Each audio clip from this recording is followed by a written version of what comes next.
The next topic of discussion is conditional operators. Conditional operators, they are also known as ternary operators because they operate on three operands. There are two kinds of conditional operators. The first one is the question mark and the second one is the colon.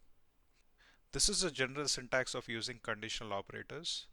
So the syntax is F equals condition 1 question mark expression 1 colon expression 2. So the way this works is if condition 1 is evaluated and it turns out to be true, you execute expression 1. Therefore, F equals to expression 1. And if the condition is evaluated and comes out to be false, then you execute the colon part, which therefore F becomes expression 2. This is very much equal to an if-else statement, and I can convert this into an if-else statement actually. So if condition 1, then F equals expression 1, else F equals expression 2. Conditional operators, even though they are not used much in programming because they have been replaced by the if and else constructs, they are very much asked in interview questions. Let's take some examples to better understand conditional operators.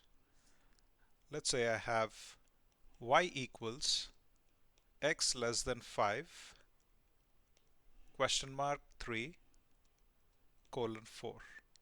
Assuming the value of x is 6, what would y contain? Since the value of x is 6, you evaluate the condition 6 is less than 5, which is false. Therefore, you go and execute 4. Therefore, y equals 4. Let's take one more example.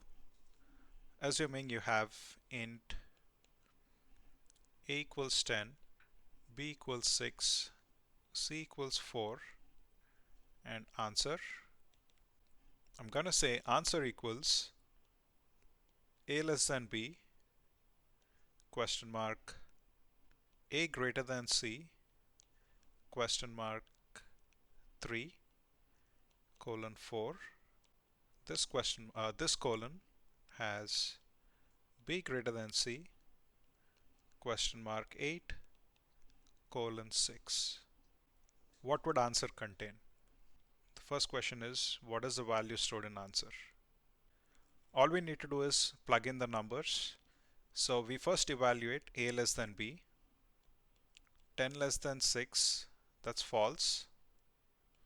So you skip this whole block and you go for this one. So remember, this block belongs to the question mark part and this block belongs to the colon part.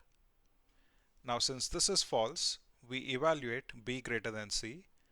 6 is greater than 4, which is true. Therefore, we go for 8. For answer equals 8. The second part of the question is convert it into an if-else construct. How would you do that?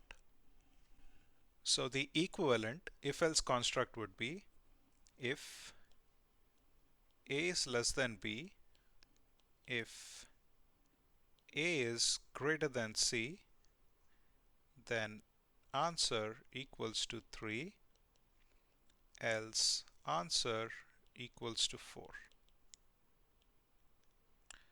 So that completes this part here. Now we still have to go for this one. So this part is executed only when the initial if condition fails. Therefore, it becomes the else. And within that else, you have another if and else. So if b is greater than c, then answer equals 8,